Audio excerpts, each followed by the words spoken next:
ఏ మాయ చేసావే సినిమాతో అందరినీ మాయ చేసింది అందాల బామ్మ సమంత. టాప్ హీరోయిన్ గా కొనసాగుతున్న సమంత ఇటీవల నాగ చైతన్యతో ప్రేమలో ఉన్నట్లు, త్వరలో పెళ్లి చేసుకోబోతున్నట్లు తెలుస్తుంది. అయితే మెగా మేనల్లుడు సాయి ధరమ్ తేజ్ సమంత గురించి ఓ షాకింగ్ నిజం చెప్పాడు. పూర్తి వివరాల్లోకి వెళ్తే ఇటీవల ఓ ఇంటర్వ్యూలో ధరమ్ తేజ్ సమంత పట్ల తనకున్న కోరికను బయటపెట్టి అందరికీ షాక్ ఇచ్చాడు. ఈ మెగా యంగ్ హీరోని ఇంటర్వ్యూ చేస్తున్న ఆ మీడియా సంస్థ ప్రతినిధి ప్రస్తుత తరం హీరోయిన్స్ అందరిలో ఏ హీరోయిన్ పట్ల విపరీతమైన క్రష్ ఫీలింగ్ తో విపరీతమైన కోరిక ఉందని సాయి ధరమ్ తేజ్ ను ప్రశ్నించాడు.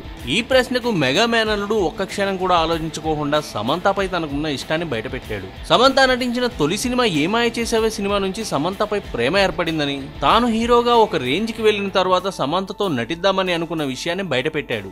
ఓ మంచి లవ్ స్టోరీ ఉంటే సమంతతో ఓ సినిమా చేయాలని ఉందని తెలిపాడు. అయితే సాయి ధరమ్ తేజ్ వింత కోరికకు సమంత నుంచి ఎటువంటి ఫీలింగ్ వస్తుందో తెలియదు. కానీ చైతుకు మాత్రం ఈ మెగా మేనల్లుడు గట్టి షాక్ ఇచ్చాడు అనుకోవాలి. ఈ వీడియోపై మీ విలువైన కామెంట్స్ ని మాతో షేర్ చేసుకోండి. అండ్ ఇంకో విషయం, సబ్స్క్రైబ్ చేయడం మర్చిపోకండి.